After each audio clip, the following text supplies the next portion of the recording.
In this short video I will be talking about the ways you can best prepare for a legal interview and increase your chances of success. As you may know, it's become quite common for aspiring solicitors to secure jobs in law firms as secretaries and paralegals and then work up their way to securing a training contract whether within the law firm that they're working or at another law firm.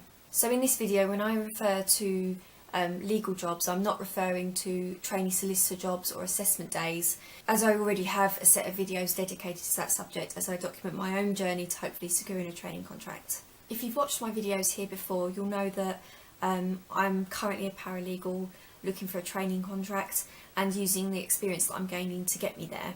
But even when I graduated from university some time ago now, I didn't go straight into a paralegal role. I actually worked as a receptionist and business support in a non-legal capacity, and then I gained a legal assistant role within the legal department of that organisation before becoming a legal assistant at a high street firm, and now where I am now as a paralegal at a medium-sized London firm. So I really have spent some time working my way up, and as a result of that, I've had many legal interviews, obviously not just the ones that I was successful in for the roles that I've had, but also there's plenty that I've been unsuccessful in, so I have lots of stories and tips to share with you all.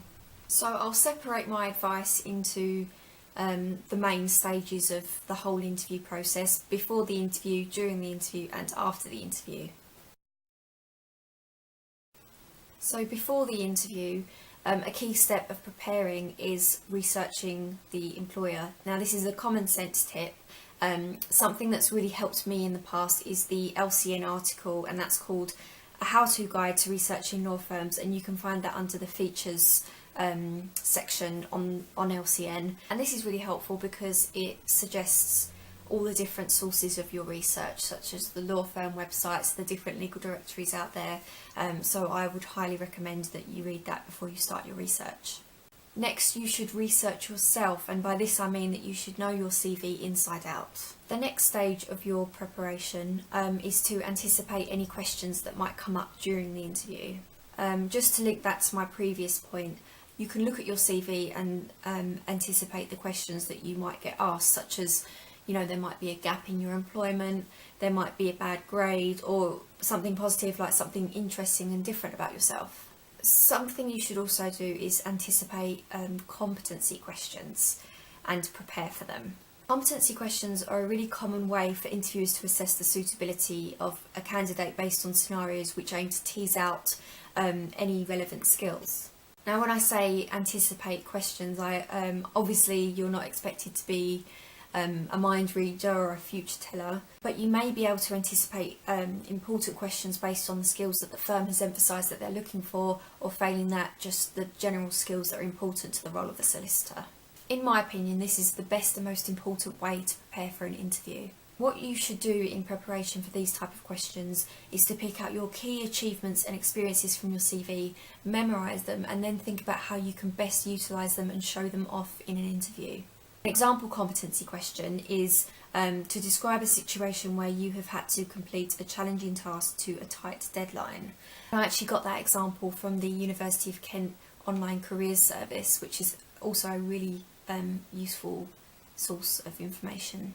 When you're well prepared for an interview, by preparing for the sorts of questions that you might get asked, it actually becomes more of a conversation and can actually be more enjoyable. After all, there's nothing worse than being asked questions and not knowing how to respond because you haven't prepared well enough. Another extremely important area of your preparation is to try and think of some questions to ask of the interviewer at the end of the interview, and this is something that I think is quite easy to forget.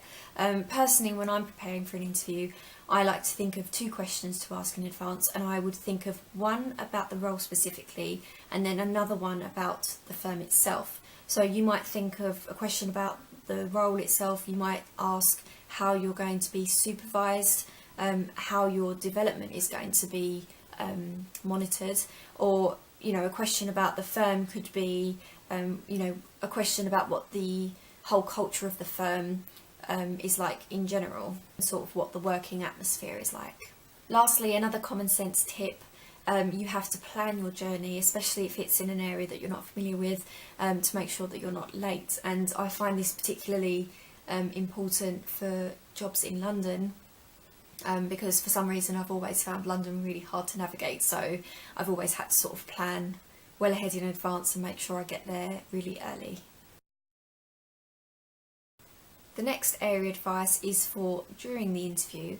I think what many people will try and advise you in terms of how to behave during an interview is to just be courteous to everyone. This is another really common sense tip, because how you behave throughout the whole interview process feeds into the firm's impression of you. Also, when you've done all of your preparation, really the only thing left to do during the interview is to really have a positive mindset. And I'm a really big believer of having a positive mindset, because when you're positive, it can impact the outcome of the whole interview. This is because when you're thinking positively, you're more likely to feel positive, your actions will be more positive, and so the result may be more positive. You may be nervous, but the one thing to keep in mind at this stage is that the law firm chose to meet you, and in doing so, they chose to meet you over many, many others. So that's really something worth bearing in mind.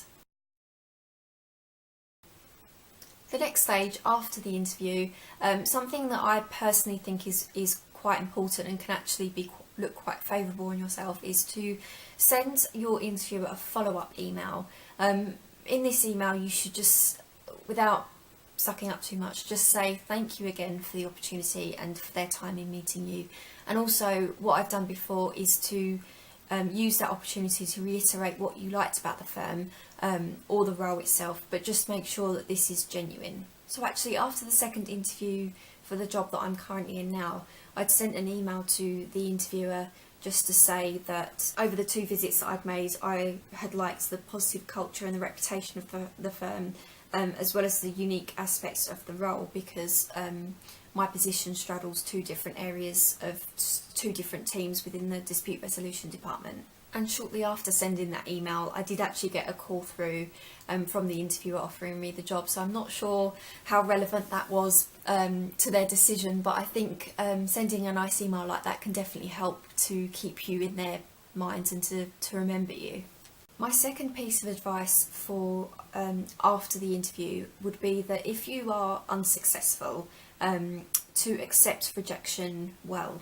At this early start of your career, you should view any communication with people in the places you want to be as chances to make connections with those people. And you should accept any rejection gracefully, as there may well be opportunities for you both to work together again in the future.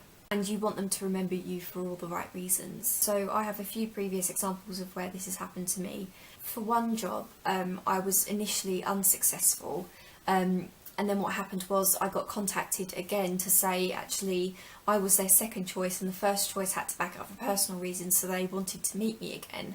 And even though, being second choice ordinarily wouldn't be seen as a good thing, it was just another opportunity, and after that second meeting I did actually get that job. Another example that I've had is with a recent training contract application.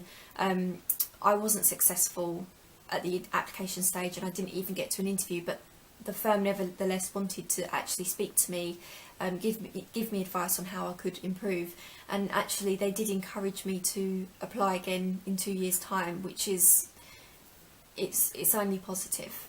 So those are all my tips for how to prepare and get the most out of an interview. I hope you found them useful, and I'll see you next time.